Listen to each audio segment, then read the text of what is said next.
What is up, guys? Welcome back to my daily portfolio update. This is Fernando Herrera, and today we're going to be talking about the stock market and our Fidelity account series where I pretty much deposited $1,000 for the past 8 months. Now, a few days ago, we actually only had $96 in profit. Now we've been able to get back $600 pretty much. Obviously, the NASDAQ and the Dow Jones and all the indices have been having a great day.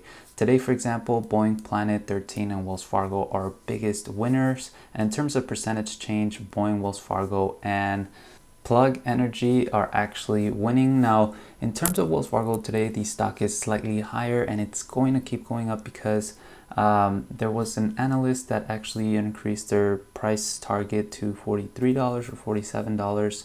I think that was JP Morgan. Again, don't quote me on that, but long story short, there's actually some good news on Wells Fargo stock.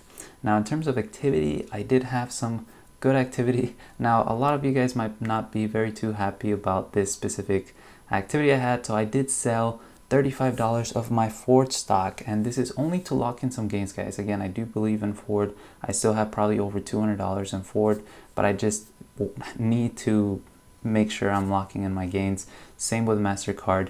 And then I also initiated a new position on Union Pacific. So if you haven't yet bought Union Pacific, definitely buy some Union Pacific.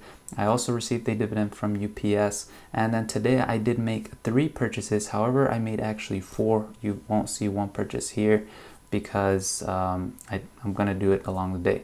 That was Carvana, Salesforce, Alphabet or Google, and Walmart, guys. So be sure that you're buying these stocks at a good price right now. Now today we also got some news about the consumer price index, which heavily correlates with whether we're having inflation or not. I know a lot of people are actually having concerns about inflation, and by no means I'm an expert in terms of being able to predict or know what's really going on, but I do base myself off the consumer price index, which every month they release a report based on how much consumers are paying for products and merchandise.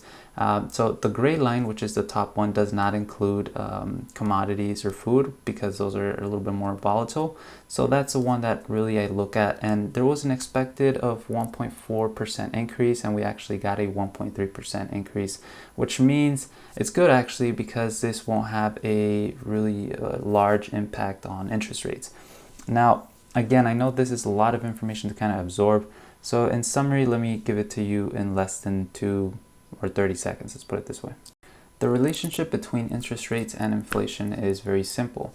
So pretty much, let's read from this Google definition.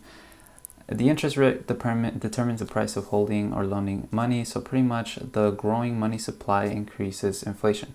In summary, guys, really low interest rates tend to result in more inflation, and then high interest rates tend to lower inflation. So in this case, if we would have had a higher inflation, most likely the government would have increased interest rates to tackle inflation, to lower inflation, and then the stock market would have actually decreased slightly, or I guess that the fear right here is that there might be inflation, and if there was inflation, or if this report would have shown signs of inflation, then the interest rates would have gone up and then the stock market would have had another sell-off. So in this case, that did not happen. And so I just wanted to kind of cover that for all of you guys who might be having questions about this specific report or even inflation.